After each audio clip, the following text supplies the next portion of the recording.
இணையதள தேரிலேறி உலகெல்லாம் வலம் வரும் இசை முரசு வானொலி. இது இதயங்களை இணைக்கும் வானொலி.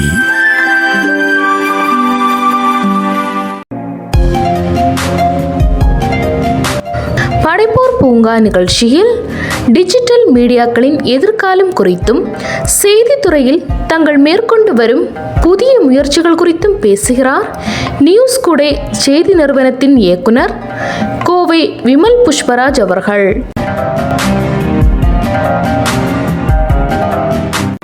இசை முரசு FM இணைய வானொலி நேயர்கள் அனைவருக்கும் நெஞ்சம் நிறைந்த அஸ்ஸலாமு அலைக்கும். இன்றைய படைப்போர் பூங்கா நிகழ்ச்சியில் நாம் சந்தித்து உரையாட இருப்பது டிஜிட்டல் செய்தி உலகில் தனிப்பெரும் ஆளுமையாக தமிழில் வெளிவரும் டிஜிட்டல் ஊடகம் சார்ந்த பணிகளில் ஒரு தனி அடையாளத்தோடு உருவாகி வரக்கூடிய நியூஸ் டுடே என்னும் இணைய செய்தித்தளத்தினுடைய செய்தி ஆசிரியராகவும் ஒரு மிகச்சிறந்த சமூக செயல்பாட்டாளராகவும் மிக அற்புதமான சமூக பணிகளை செய்து தமிழக மக்களின் மனதில் நீங்காத இடம் பிடித்திருக்கும் ஒரு சமூக செயல்பாட்டாளராகவும் விளங்கி கொண்டிருக்கும் நியூஸ் டுடே செய்தி ஆசிரியர் மரியாதைக்குரிய விமல் புஷ்பராஜ் அவர்களை நாம் இன்றைய படைப்போர் பூங்கா நிகழ்ச்சியில் சந்தித்து பேச இருக்கிறோம்.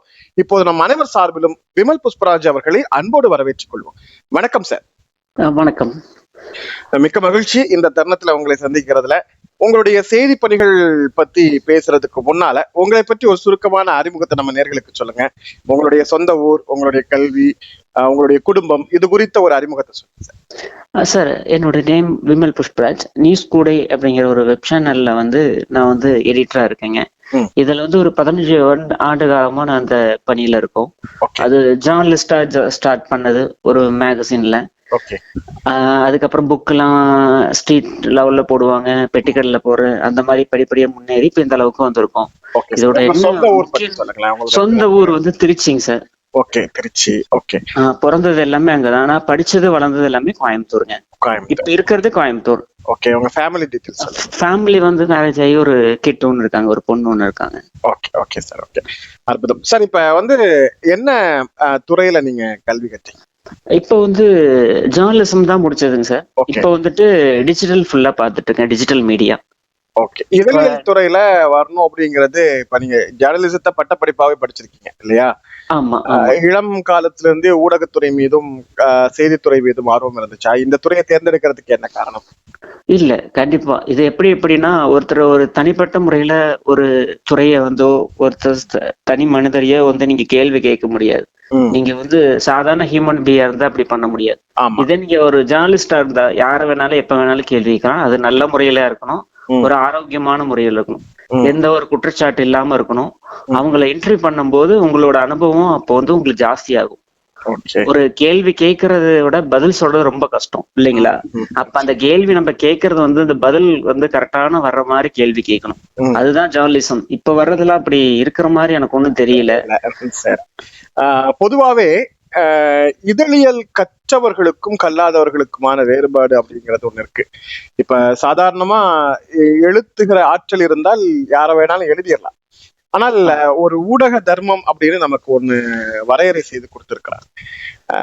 பொதுவாகவே இந்த இலக்கணம் என்பது இதழியல்ல, அச்சு ஊடகங்கள்ல ஓரளவுக்கு பின்பற்றப்படுவது போன்று நமக்கு பழைய எழுத்தாளர்கள், பத்திரிகையாளர்கள், செய்தியாளர்கள் அதை கொஞ்சம் முறையாக கற்றிருந்தாலும் கல்லாமல் இருந்தாலும் அதை சரியா செய்யக்கூடிய அளவுல ஆசிரியர்களாவது இருந்தாங்க. ஆனால் இன்னைக்கு டிஜிட்டல் மீடியாவுக்குள்ளால வரும்போது எல்லார் கையிலையும் ஊடகம் சேர்ந்துருச்சு. எல்லாரும் செய்தியாளராக ஆகக்கூடிய ஒரு வாய்ப்பு சேர்ந்துருச்சு. முறையாக தொழில்முறை சார்ந்தும் நிறைய இணையதள செய்தி நிறுவனங்கள் உருவாயிருக்கு. இந்த இடத்துல ஊடக தர்மம், ஊடக அறம் அப்படிங்கிற விஷயத்த பாதுகாக்க முடியும் நம்புறீங்களா? இன்னைக்கு வெளிவந்து கொண்டிருக்கக்கூடிய இந்த முறைகள் எப்படி இருக்குன்னு நீங்க நினைக்கிறீங்க சார்? இது பாதுகாப்பாதான் இப்ப இருக்கு. அத நம்ம கையாளுற விதம்னு ஒண்ணு இருக்கு இல்லைங்களா? நம்ம அதை எப்படி கையாளுறோம்னு ஒண்ணு இருக்கு. நம்ம மணி மோட்டிவ்ல பண்றோமா, இல்ல சேவை மனப்பான்மையில பண்றோமா, இல்ல ஒருத்தர் ஊக்குவிக்கிறதுக்காக அந்த இன்டர்வியூ எடுக்கிறோமாங்கிறத நம்ம குறிக்கோளா இருக்கணும். அதுக்கு நீ படிச்சுட்டு வந்தாலுமே அது ஒரு பேஸ் தான். இப்படி எல்லாம் நடக்கணும் அப்படின்னா நீங்க வந்து தியரியா இருக்கிறது ஒண்ணு வேற, பிராக்டிக்கலா இருக்கிறது ஒண்ணு வேற. களம் இப்ப நிலவரம். வந்து நம்ம வந்து பிராக்டிக்கலா தான் இருக்கணும். தியரி நீங்க என்ன வேணாலும் கத்துக்கலாம். ஓகே. அது அது அது ஒரு பேஜ்ல இருக்கும், இல்ல ஒரு சிஸ்டத்துல இருக்கும், ஆமா ஆமா. இல்ல ஒரு இமேஜ்ல இருக்கும். ஓகேங்களா? அந்த இமேஜை வந்து கொண்டு போய் நீங்க வந்து மக்கள்கிட்ட வந்து அந்த இமேஜை வந்து அப்படியே வந்து புகுத்த முடியாது. அதுக்கு நீங்க என்ன பண்ணணும் அப்படின்னா நீங்க பிராக்டிக்கல் தான் தேவை. சரி. பிராக்டிக்கல்ல வந்து நீங்க என்ன நீங்க நினைக்கிறீங்களோ அதை வந்து நீங்க உங்க மனசாட்சிக்கு தகுந்தபடி பண்ணணும். அதுதான் ஜேர்னலிசம். அத வந்து நீங்க இப்ப வந்து எல்லா இப்ப இல்ல இன்னும் ஒண்ணு என்ன அப்படின்னா எல்லாரும் மணி மைண்டட் அப்படின்னு ஒண்ணு பிக்ஸ் பண்ணி பணம் இருந்தா என்ன வேணாலும் பண்ணலாம், என்ன வேணாலும் சொல்லலாம், ஒருத்தர் மேல ஒரு அபாண்டமான ஒரு குற்றச்சாட்டு கொண்டு வரலாம், அது வந்து ஊடகத்துல வந்துருச்சு அப்படின்னா அது உண்மைதான் அப்படின்ற மாதிரி ஒரு மாயை வந்து கொண்டு வராங்க. அதுதான் இப்ப இருக்கிற விஷயத்துல வந்து கொஞ்சம் தப்பா தெரியுது. அது மட்டும் இல்லாம பாத்துக்கிட்டாங்கன்னா கரெக்டா இருக்கும். Okay sir. இப்ப நீங்க அச்சு ஊடகத்துல பணியாற்றி அங்கிருந்து இந்த மின் ஊடகத்துக்கு வந்திருக்கீங்க, டிஜிட்டல் ஊடகம். இல்ல இப்பயும் அச்சு ஊடகத்துல இருக்கேன். இப்பவும் இருக்கீங்க. இப்ப அச்சு ஊடகம் அப்படிங்கிற போது ஒரு சின்ன கட்டுப்பாடு ஏதோ ஒரு வகையில இருக்கு. அது வந்து அரசு பதிவாக இருக்கலாம், அரசு அலுவலகங்கள், மாவட்ட ஆட்சியர் மாதிரியான அலுவலக பதிவாக இருக்கலாம். இப்படி ஏதோ ஒரு வகையான கட்டுப்பாட்டிற்குள்ளால் அந்த ஊடகம் இயங்குகிறது. ஆனால் மின் ஊடகம்னு வரும்போது கட்டுப்பாடுகள் அற்ற ஒரு சுதந்திர நிலை இருக்கு இல்லையா? இந்த சுதந்திர நிலை ஒரு வரம்பற்ற எழுத்துக்கு வழிவகுக்கக்கூடிய ஒரு வாய்ப்பை உருவாக்குவது போது தெரியுது. நீங்க எப்படி அதை பாக்குறீங்க? இல்ல இப்ப வந்து அதுக்கு ஒரு வாய்ப்புங்கிறத விட ஒரு வரமுறைப்படுத்துறதுக்கான ஒரு ஆய்வு நடந்து முடிஞ்சிருச்சு. அது வந்து இப்ப பாத்தீங்கன்னா சேவா போர்ட் அப்படின்னு சொல்லி ஒரு டிஜிட்டல் மீடியா, அதாவது உங்க எல்லாமே ஆன்லைன் தான். இப்ப நீங்க புதுசா ஒரு ஆர்என்ஏ எடுக்கிறீங்க, அச்சு ஊடகமா இருந்தா சரி, காட்சி ஊடகத்தாலும் பண்ணாலுமே ஆர்என்ஏன்னு ஒண்ணு வேணும். அது வந்து சேட்டலைட் ரைட்ஸ்னு வாங்கணும். இப்ப எல்லாமே அதை வந்து சேவா போர்ட்டல் அப்படின்னு ஒண்ணு கொண்டு வந்திருக்காங்க சென்ட்ரல் கவர்மெண்ட். அந்த சென்ட்ரல் கவர்மெண்ட்ல இப்ப டிஜிட்டல் மீடியாவுக்கும் படுத்திட்டு இருக்காங்க. இப்ப நீங்க அதுல நீங்க ரிஜிஸ்டர் பண்ணணும். ரிஜிஸ்டர் பண்ணி உள்ள போய் அந்த நீங்க ஒரு சர்டிபிகேட் ஒண்ணு வாங்கணும். நீங்க வந்து காட்சி ஊடகமா இருந்தா வெப்சைட் வச்சிருந்தீங்க அப்படின்னா அதை டொமைன் நேம் வந்து அதுல ரெஜிஸ்டர் பண்ணணும். அதை அவங்க மானிட்டர் பண்ணுவாங்க, இது உண்மையா இல்லையான்னு. நீ யூடியூப் வச்சிருந்தா அதை தனியா மானிட்டர் பண்ணுவாங்க. இந்த சேனல்ல ஏதாவது இன்ஸ்டா வச்சிருக்கீங்க இல்ல பேஸ்புக் வச்சிருந்தீங்க அப்படின்னா அதையும் அதுல வந்து மானிட்டரிங் பண்ணணும். அதை வந்து அவங்க வந்து செக் பண்ணிட்டு அதை வந்து இது எப்படி ஆர்என்ஏக்கு உங்களுக்கு சர்டிபிகேட் வருது அதே மாதிரி அதுவும் பண்றாங்க. இப்ப நான் அந்த வேலை பண்ணிருக்கோம் ஆல்ரெடி, சேவா போர்ட்ல இப்ப இருக்கோம். இப்ப அது இப்ப கலெக்டரேட்ல வந்து ஐடி கார்டு கொடுப்பாங்க, அப்ளிகேஷன் கார்டு, அது வந்து இதுக்கும் இப்போ எலிஜிபிள் ஆகும் ஃபியூச்சர்ல. நீங்க அது அந்த சேவா போர்ட்ல போய் அதை ரிஜிஸ்டர் பண்ணா மட்டும் தான் அது நடக்கும். இல்லன்னா நீங்க வந்து இந்த 2000 கொடுக்குறாங்க, 3000 கொடுக்குறாங்க, நம்ம யாரை பத்தி வேணாலும் பேசலாம் அப்படின்ற மாதிரி இருந்துச்சு அப்படின்னா அது அங்க ரிஜிஸ்டர் ஆகாது. நீங்க முறையா இருந்தீங்க அப்படின்னா இதை வந்து நல்லபடியா கொண்டு போகலாம். Okay sir. இப்ப ஆன்லைன் மீடியா அப்படின்னு இன்னைக்கு பரவலா எல்லாருமே வந்து ஆரம்பிச்சுட்டாங்க. இப்ப பொதுவான ஒரு வாசிப்பு தளம்னு ஒண்ணு இருக்கு இல்லையா? அந்த வாசிப்பு தளத்துல இம்ப்ரெஸிங்க உருவாக்கணுங்கிறதுக்காக நிறைய புது புது விதமான சொல்லாடல்களை பயன்படுத்துறது, அட்ராக்ஷனான தலைப்புகளை போடுறது, இது மாதிரி வந்து கேட்சிங் அப்படிங்கிற ஒரே ஒரு விஷயத்த வச்சுக்கிட்டு நிறைய பேர் வந்து செய்திகளை கொடுத்துக்கிட்டு இருக்காங்க.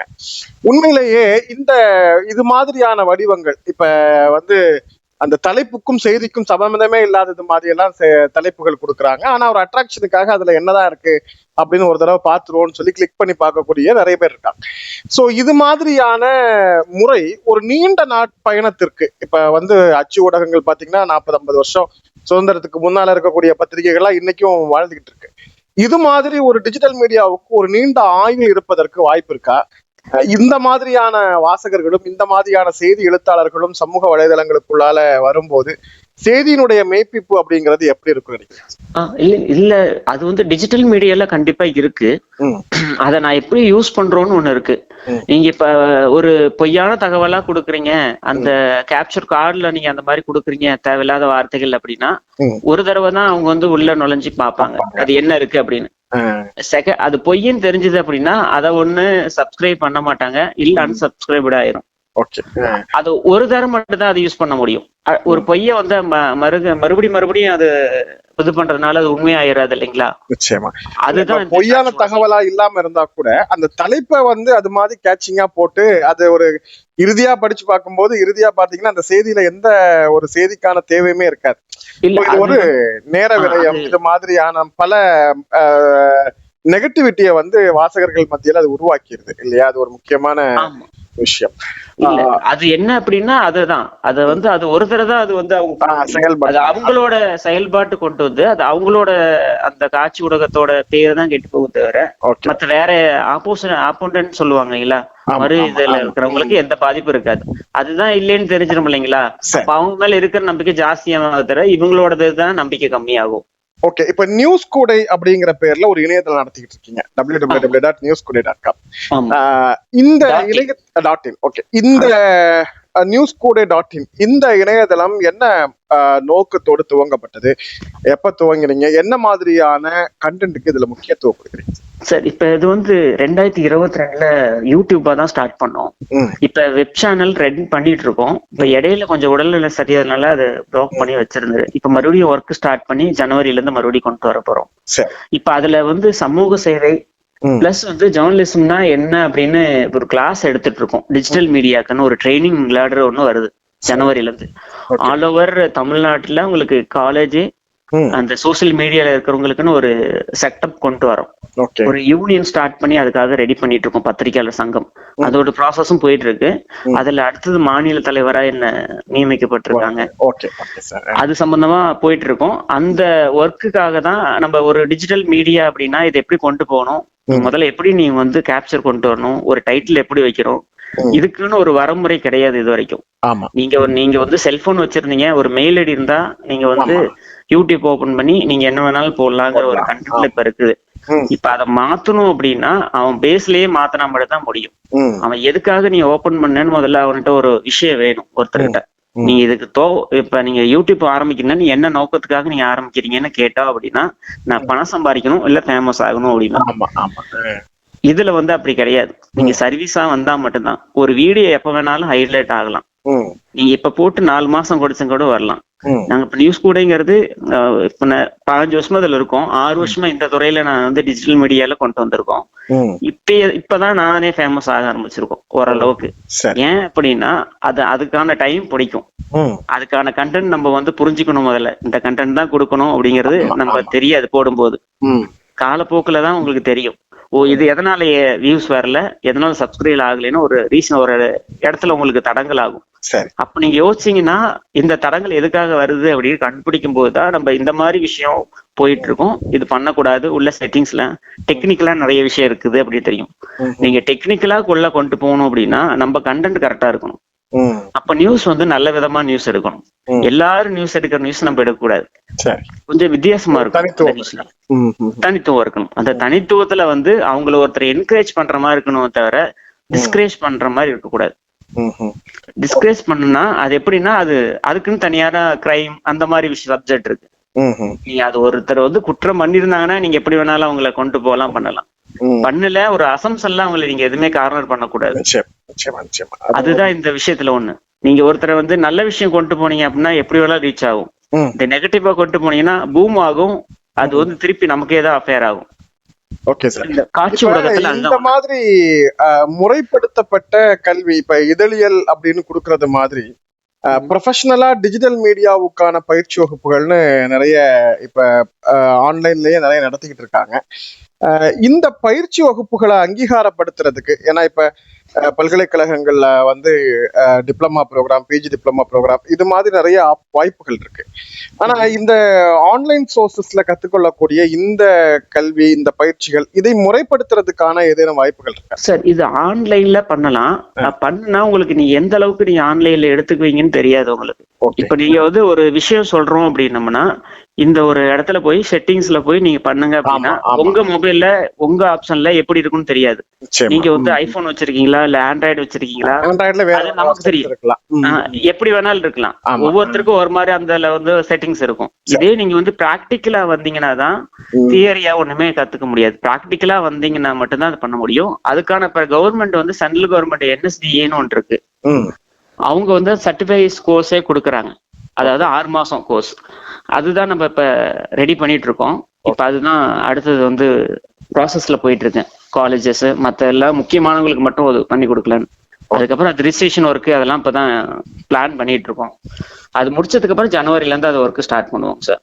Okay sir. இப்ப நியூஸ் கோடையை பொறுத்த வரைக்கும் செய்தி அப்படிங்கிறதுக்கான இஷ்யூஸ், டெய்லி மேட்டர்ஸ், சப்ஜெக்ட் இதுக்கான முக்கியத்துவம் இருக்கா?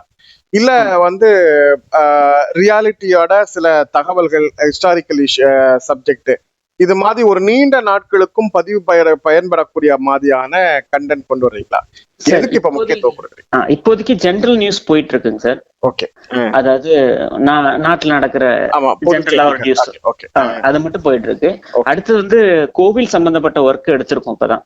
அதுல ஒரு முக்கியமான ஒரு கோவில் தலங்கள், அது இல்லாம ஒரு நிகழ்ச்சி, ஒரு ஈவெண்ட் நடக்குது அப்படின்னா அதுல ஒரு முக்கியமான நிகழ்ச்சிகள், அது வந்து இப்ப பிளான் பண்ணிட்டு இருக்கோம். ஜனவரியில இருந்து அதை வந்து இப்ப ஒர்க் அவுட் பண்ணிட்டு இருக்குங்க. அது எல்லாமே இப்ப போக ஆரம்பிச்சிடும். அந்தந்த டிஸ்ட்ரிக்ட்ல என்ன நடக்குங்கிறத கொண்டு வந்துருவோம். அதனாலதான் வெப்சைட் வந்து ஃபுல் பிளட்ஜா நடந்துட்டு இருக்கு ஒர்க்கு. ஜனவரியில வந்து அது லான்ச் பண்ணிடுவோம் மறுபடியும். Okay sir. இப்ப இந்த இணைய ஊடகங்கள் மேலையும் சமூக வலைதளம் வழியாக ரீல்ஸ், ஷார்ட்ஸ் இதெல்லாம் கொண்டு வந்தா இதுல ஏர்னிங்ஸ் எடுக்கலாம், ரெனாமினேஷன் வாங்கலாம் அப்படிங்கிற ஒரு எண்ணத்துல நிறைய பேர் இந்த துறையில முயற்சி பண்றாங்க. ஆனா சக்சஸ் ரேட் அப்படிங்கிறது பாத்தீங்கன்னா 0.5% தான் சக்சஸ் ரேட் இருக்கு. இப்ப இது மாதிரி முயற்சி பண்ணக்கூடியவங்களுக்கு இந்த துறையில நீங்க ஒரு வெற்றியை நோக்கி நகர்ந்துட்டு இருக்கக்கூடிய ஒரு வெப்சைட் உருவாக்கியிருக்கீங்க, ஒரு யூடியூப் சேனல் கிரியேட் பண்ணிருக்கீங்க, டிஜிட்டல் மீடியாவுக்குள்ளால உங்களுடைய வளர்ச்சி நிகழ்ந்துகிட்டு இருக்கு. இந்த முயற்சியில் இருக்கக்கூடியவங்களுக்கு உங்களுடைய சரியான வழிகாட்டுதல் என்ன சார்? சார் இது எப்படின்னா, இப்போ நீங்க வந்து டிஜிட்டல் மீடியா, அதான் போன் வச்சிருக்கவங்க எல்லாருமே மீடியா பீப்புள் அப்படிங்கிற மாதிரி வந்துருச்சு. ஆமா ஆமா. அதை நீங்க வந்து எப்படி யூஸ் பண்றீங்க அப்படின்றது, உங்க முகத்தை காமிக்கிறதுனால பிரச்சனை கிடையாது, எந்த இடத்துல காமிக்கிறீங்க, எதுக்காக காமிக்கிறீங்கன்னு ஒரு விஷயம் இருக்கு.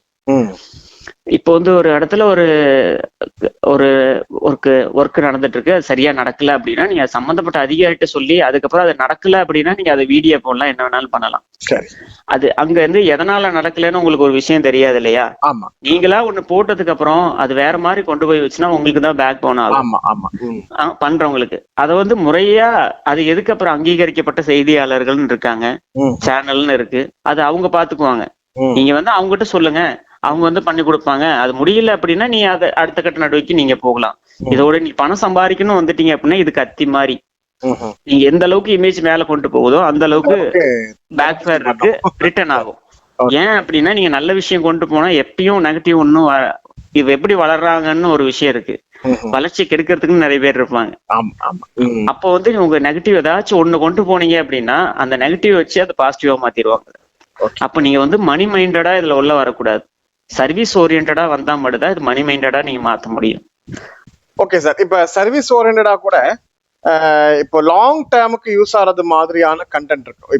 இப்ப உதாரணமா ஒரு கம்யூனிட்டி சர்டிபிகேட்டோடைய ப்ரொசீஜர் என்ன, ஒரு ஆன்லைன் அப்ளிகேஷனுடைய ப்ரொசீஜர் என்ன, இது மாதிரியான கண்டென்ட்டை வந்து நிறைய பேர் யூஸ் பண்றாங்க. அது ஒரு லாங் டைம், ஒரு தடவை நம்ம தயார் பண்ணி போட்டா கூட தேவைப்படுறவங்களுக்கு எல்லாம் அது பயன்பட்டு இருக்கும். இது மாதிரி வந்து செய்தித்துறைக்குள்ளால லாங் டேர்மா பயன்படுறது மாதிரியான கண்டென்ட்டை ஐடென்டிஃபை பண்றது பத்தி ஒரு முறை நாம செய்தியில வந்து ஒரு யூடியூப் சேனல்ல உருவாக்கி ஒரு சேனல் வீடியோ அப்லோட் பண்ணிட்டோம் அப்படின்னா நீண்ட நாட்களுக்கு அது ஒரு டாக்குமெண்டா இருக்கிறது மாதிரி சோசியல் மீடியாவுக்குள்ள என்ன மாதிரியான விஷயங்கள்? அது வந்து நம்ம அரசு நலத்திட்டங்கள்னு சொல்லுவாங்க இல்லைங்களா? ஆமா ஆமா. நம்ம அரசு நலத்திட்டம் வந்து எந்தெந்த டிபார்ட்மெண்ட்ல என்னென்ன திட்டம் இருக்குன்னு இருக்கு. நீங்க கலெக்டரேட்டுக்குள்ள போனா மட்டும்தான் நீங்க போய் கேட்டுட்டு உட்காந்தீங்கன்னா நிறைய பேர் நம்ம கிட்ட விசாரிக்க வருவாங்க, இது இருக்கா, அப்பதான் உங்களுக்கே தெரியும் ஓ இப்படி ஒரு திட்டம் இருக்கா அப்படின்னு. இப்ப இடையில மகளிர் உரிமை திட்டம்னு ஒண்ணு வந்துச்சு இல்லைங்களா? எங்களுக்கே தெரியாது, கொடுத்துட்டாங்க, எந்த டைம் முடியுதுன்னு நமக்கு தெரியாது இல்லையா? அந்த டைம் கொடுத்ததுக்கு அப்புறமும் அதுல ஒரு ஆப்ஷன் என்ன கொடுத்திருக்காங்க அப்படின்னா, இப்ப வந்து மகளிர் உரிமை தொகை முடிச்சதுக்கு அப்புறமே இப்ப நிறைய பேருக்கு வரல அப்படின்னு வருது, க்ளோஸ் பண்ணிட்டாங்க. இப்ப மறு சீராய்வுன்னு ஒண்ணு இருக்கு. நீங்க அப்ளை பண்ணிட்டா அதை வந்து மறுபடியும் நீங்க அப்ளை பண்ணலாம், இன்னொரு தடவை ரீ அப்ளை. எதனால வரலன்னு ஒரு ரீசன் ஒண்ணு இருக்கு. சரி, அதே இ சேவை மையத்துல பண்றாங்க. இந்த மாதிரி விஷயத்த நம்ம அவங்ககிட்ட சொல்லலாம். அதுக்கு நம்ம வந்து கலெக்டரேட் போகணும். நம்ம ஒரு செய்தியாளர் ஆகணும்னா நீங்க அங்க இருக்கணும். அப்பதான் அந்த விஷயம் நீங்க அப்டேட்ல இருந்தா மட்டும்தான். இதுல அப்டேட் தான் கரெக்ட். இப்ப இந்த நேசத்துல என்ன ஸ்கீம் இருக்கு அப்படின்னு நீங்க அங்க இருந்தா மட்டும் தான் தெரியும். நீங்க வெளியில இருந்துட்டு வீடியோ போடலாம், வீட்டுல இருந்துட்டு வெளியே போடலாம், காசு வரும் அப்படின்னா இதுல வராது. Okay sir. அதுக்கு நிறைய இந்த டான்ஸ் ஆமா, அந்த மாதிரி மக்கள்கிட்ட போய் அவங்களுடைய தேவை என்னங்கறத, எப்போ மக்களுக்கான பிரச்சனையும் மக்களுக்கான தேவையும் ஒரு ஊடகம் வெளிப்படுத்துதோ அப்ப அந்த ஊடகத்தை மக்கள் ஆதரிப்பாங்க அப்படிங்கறதுதான் என்னோட எளிமையான கருத்து. இதுதான். இது வந்து லாங் டேர்ம் எங்களுக்கு இருக்கிறது காரணமே அதனாலதான். இப்ப நாங்க திங்கக்கிழமையானா நாங்க வந்து கலெக்டரேட்ல இருப்போம். ஏதோ ஒரு கலெக்டரேட்ல எந்த ஊர்ல இருக்குமோ அந்த. ஏன் அப்படின்னா அங்க வந்து குறைகளை சொல்றதுக்கு வருவாங்க, அவங்க பிரச்சனை சொல்றதுக்கு வருவாங்க. நீங்க பிரச்சனையை ஒருத்தங்களை காது கொடுத்து கேட்டீங்கன்னா தானே உங்களுக்கு வந்து என்னன்னு நமக்கு தெரியும். எப்படி பிரச்சனை வர்றாங்க, அந்த பிரச்சனையை நம்ம எப்படி சால்வ் பண்ணி அவங்களுக்கு கொடுக்க முடியும், நம்ம கிட்ட அந்த பிரச்சனை வந்துச்சுன்னா எப்படி நம்ம ரெஃபரன்ஸ் கொடுக்க முடியும் நமக்கு தெரியும்.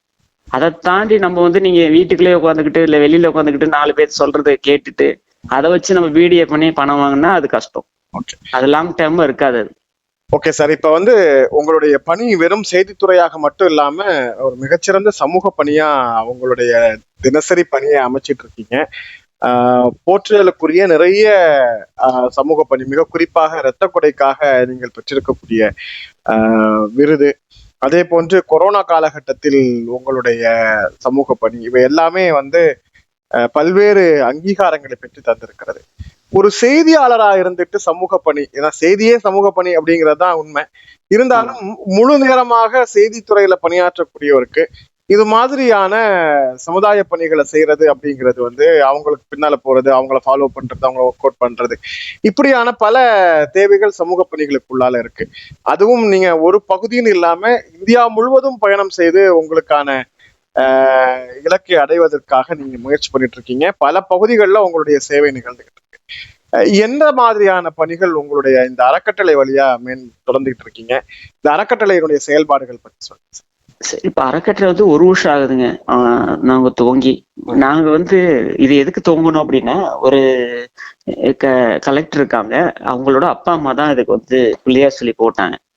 அவங்களுக்கு வந்து ஒரு ஒர்க் பண்ணி கொடுத்தோம் இங்க, யோகா சம்பந்தமா. ஒரு ஆல் ஓவர் தமிழ்நாட்டு இதுல இருந்து ஒரு 300-400 பேர் பக்கம் வந்திருந்தாங்க.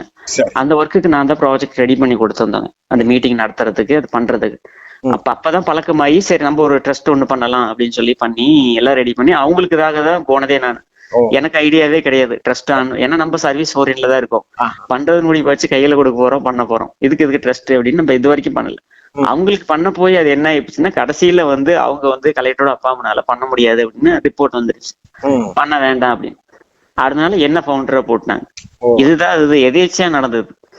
இது வந்து எதுக்கும் பிரதிபலன் எதிர்பார்க்காத பண்ண ஒரு விஷயம் பண்ணதுக்கான அது வந்து நமக்கு பெனிஃபிட்னு வச்சுங்களேன். அப்ப அதை நோக்கி பண்ணதுல இப்ப சர்வீஸ் ஓரியன்ட்ல இப்ப நிறைய விஷயம் பண்ணிட்டு இருக்கோம். இப்பதான் ஸ்டார்ட் பண்ணிருக்கோம், 1 இயர் நிறைவு ஆயிருக்கு. என்ன மாதிரியான பணிகளுக்கு முக்கியத்துவம்? பிளட் டோனர் அசோசியேஷன் ரெடி பண்ணி ஒரு 20 வருஷம் பண்ணிட்டு இருக்கோம் நாங்க. அது சரி, ஓகே. அதுதான் முக்கியத்துவம் பண்ணிட்டு இருக்கோம். இப்போ மேக்ஸிமம் ஹாஸ்பிட்டல்ல என்னோட நம்பர் இருக்கு, தெரியும் எல்லாத்துக்கும். Okay sir. அதுக்குன்னு தனியா ஒரு வெப்சைட்ல அதுக்காகவே வந்து முன்னாள் நீதிபதியும் ஆளுநருமாக இருந்த சதாசிவம் அவர்கள் உங்களுடைய பணியை பாராட்டி விருது வழங்கி சிறப்பிச்சிருக்காங்க இல்லையா? லைஃப் டைம் அச்சீவ்மெண்ட்னு அதுதான் போன வருஷம் அது நடந்ததுங்க. ஓகே ஓகே, உண்மையில அது மிகுந்த பாராட்டுக்குரிய விஷயம் சார், வாழ்த்துக்கள். ஏன்னா அவர் போய் பாக்குறதே முதல்ல கஷ்டம். நிச்சயமா நிச்சயமா. நாங்க அவங்க வீட்டுக்கு போகும்போது ஒரு 1 மணி நேரம் உட்காந்து பேசினாரு. அது முதல்ல எங்கள்கிட்ட ஃபர்ஸ்ட் தெரிஞ்சுக்கிட்டு நான் வரமாட்டேன் அப்படின்னாங்க. ஏன்னா அவரு வந்து சுப்ரீம் கோர்ட் ஜட்ஜு வேற, அது இல்லாம வந்து கவர்னர், கேரளா முன்னாள் கவர்னர் வேற. அவ்வளவு சீக்கிரம் ஒரு இடத்துக்கு வரமாட்டாங்க புரோட்டோகால் பிரகாரம். அவங்க ஐஎஸ் வச்சு விசாரிச்சு அது கரெக்டா ஆர்கனைசேஷன் இருக்கா இல்லையா அப்படின்னு. அப்புறம் அவராதான் கூப்பிட்டாரு எங்களை. உங்களை பத்தி விசாரிச்சோம், விசாரிக்க வேண்டானே முடிவு பண்ணியாச்சு, அப்படிதான் தோணுச்சு, வேணான்ட்டாங்க, நீங்க பண்ற சர்வீஸ் அந்த மாதிரி, அதனால நீங்க வாங்க அப்படின்னா அடுத்த நாள் அப்புறம் காலையில எங்களுக்கோசரம் அவர் வெயிட் பண்ணாரு 1 hour. சரி, ஓகே. நாங்க இங்க இருந்து கோயம்புத்தூர்ல கிளம்பி டக்குன்னு வர முடியாது இல்லைங்களா, 1-1.5 மணி நேரம் ஆயிடுச்சு. நீங்க வாங்க, நான் உங்களுக்காக வெயிட் பண்றேன் அப்படின்னாங்க. அப்ப இருந்துதான் அப்புறம் நாங்க போய் அப்புறம் அந்த அழைப்பு இதெல்லாம் வச்சு கூப்பிட்டதுக்கு அப்புறம் அவர் வந்தாரு. நல்லபடியா அந்த ஃபங்க்ஷன் நடத்தி கொடுத்தாங்க. இப்ப அதுக்கப்புறம் அடுத்த லெவலுக்கு கொஞ்சம் எங்க சர்வீஸ் ஓரியன்ட்டும் நல்லா இருக்கு. மீடியா பீப்புளும் அப்பதான் எங்களுக்கே தெரியும், எங்க மீடியா பீப்புளுக்கே, இவன் இதெல்லாம் பண்ணிட்டு இருக்கானா அப்படி. ஓகே சார், உண்மையிலே ரொம்ப சிறப்பு. உண்மையில ஒரு சமூக அக்கறையோட செயல்பட்டு கொண்டிருக்கிறீங்க. இறுதியா உங்களுடைய அடுத்த இலக்கு அப்படிங்கிறத பற்றி நம்ம பேசுவோம். இந்த நியூஸ் கூடை அப்படிங்கிறத வந்து மாவட்ட வாரியாக செய்தியாளர்களை கொண்டு வருவதோ அல்லது ஊர்வாரியாக செய்திகளை கொண்டு வர்றதுக்கான முயற்சிகள் எதுவும் செய்யப்படுதா? ஒருங்கிணைப்பு பணிகள் ஏதாவது நடைபெறுதா? அப்படி ஒருங்கிணைப்பு பணிகள் நடக்கிறதா இருந்தா அதற்காக தொடர்பு கொள்றதுக்கான தொலைபேசி இலக்கம் நாம இந்த நிகழ்ச்சியினுடைய இந்த கேள்விக்கு பிறகு கொடுத்துடலாம். கேட்டுக்கொண்டிருக்கக்கூடிய நேயர்கள் இதை குறித்துக் கொள்வதற்கு தயாராக சொல்லுங்க சார். ஓகே. இப்ப கோயம்புத்தூர்ல பண்ணிட்டு இருக்கோம், சென்னையில இருக்கு, அதுக்கப்புறம் சேலத்துல பண்ணிருக்குங்க. இப்ப அடுத்தது எல்லா டிஸ்ட்ரிக்ட் கொண்டு போறதுக்கு முடிவு பண்ணியாச்சு. அதோட ஒர்க் போயிட்டு இருக்கு. இப்ப அத இன்னும் கொஞ்சம் மாடிஃபிகேஷன் பண்ணணும் இல்லைங்களா? இப்ப ஓரளவுக்கு எல்லாத்துக்கும் தெரியும், ஐஆர் ஆஃபீஸருக்கு, போலீஸ் ஆஃபீஸருக்கு எல்லாமே தெரியும். ஆல் ஓவர் தமிழ்நாட்டு லெவல்ல இப்போதைக்கு தெரியும்னு வச்சுங்களேன். நியூஸ் கோடைனா நான் தாங்கிறது தெரியும். ஏன் அப்படின்னா நம்ம பண்ற சேவை எப்படி, நம்ம கொடுக்குற நியூஸ் அப்படி. நம்ம ஒரு நியூஸ் நமக்கு டிபார்ட்மெண்ட்ல இருந்து கொடுக்குறாங்க அப்படின்னா தேடி கொடுப்பாங்க, நம்ம போய் வாங்குறதெல்லாம் கிடையாது. அப்ப நம்ம அந்த ஒர்க் பண்றோம் அப்படிங்கறதுனாலதானே அவங்க நம்ம கிட்ட கொடுக்குறாங்க. முதல்ல அதுக்கான ஒர்க் போயிட்டு இருக்கு. அடுத்து எல்லா டிஸ்ட்ரிக்ட்லயும் அடுத்த செய்தியாளர் கொண்டு வரலான்னு முடிவு பண்ணியாச்சு ஜனவரில இருந்து. அதுக்கான ஒர்க்கும் போயிட்டு இருக்கு. அவங்களுக்கு அந்த லோகோ கொடுக்கறது, ஐடி கார்டு கொடுக்கறது, அதுக்கான பணியும் நடந்துட்டு. நாம ஒரு 2 தேவைக்காக உங்களுடைய தொலைபேசி இலக்கம் கொடுத்துடலாம். நம்ம நேர்களுக்கு ஒரு நிமிடத்துல சுருக்கமா சொல்லிடுவோம். நேர்களை இப்போ படைப்போர் பூங்கா நிகழ்ச்சியில் நியூஸ் கூடையினுடைய எடிட்டர் திரு விமல் புஷ்பராஜ் அவர்களோடு பேசிக் கொண்டிருக்கிறோம். மாநிலம் முழுக்க பள்ளி கல்லூரிகளில், குறிப்பாக கல்லூரிகளில் இளைஞர்களிடம் ஊடகம் சார்ந்த திறனை மேம்படுத்துவதற்காக அவர்கள் பயிற்சி பட்டறைகளை நடத்துவதற்கான ஏற்பாடுகளை செய்திருக்கிறார்கள். கோவை மற்றும் அதனுடைய சுற்றுவட்டார பகுதிகளில் தற்போது நடைபெற்றுக் கொண்டிருக்கக்கூடிய இந்த முயற்சி தமிழக அளவில் 2026 வருடம் முழுக்க பரவலாக நடத்தப்பட இருக்கிறது. உங்கள் பகுதிகளில், உங்கள் கல்லூரிகளில் இது போன்ற பயிற்சி வகுப்புகளை நடத்தவும் அல்லது நீங்கள் இணைந்து பயன்பெறுவதற்காகவும் நீங்கள் தொடர்பு கொள்ளலாம். அதே போன்று அவர்களுடைய நியூஸ் கூடை என்னும் அந்த செய்தித்தளம் தற்போது கோவை, சேலம், சென்னை போன்ற சுற்றுவட்டார பகுதிகளை மட்டும் மையப்படுத்தி செய்திகளை வழங்கி கொண்டிருக்கிறார்கள். வரக்கூடிய 2026 முதல் தமிழகம் முழுக்க அவர்கள் மாவட்ட வாரியாக செய்தியாளர்களை அமைத்து செய்தி பணிகளை செய்ய இருக்கிறார்கள். அதற்காக அவர்களோடு இணைந்து பணியாற்றுவதற்கான விருப்பம் உள்ளவர்களும் தொடர்பு கொள்ளலாம்.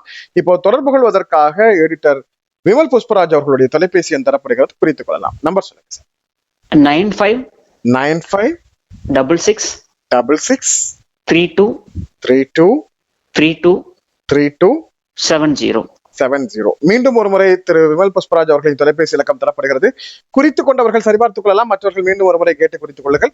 இன்னொரு முறை உங்களுடைய கான்டாக்ட் நம்பர் 95666632323270.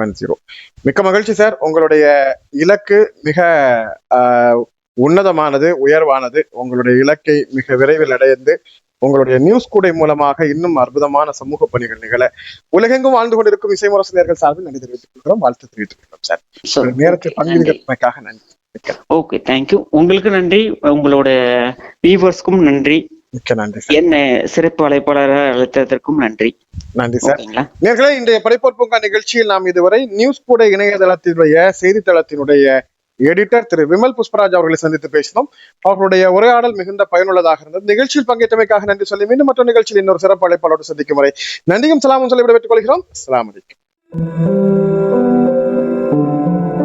இணையதள தேரில் ஏறி உலகெல்லாம் வலம் வரும் இசை முரசு வானொலி. இது இதயங்களை இணைக்கும் வானொலி.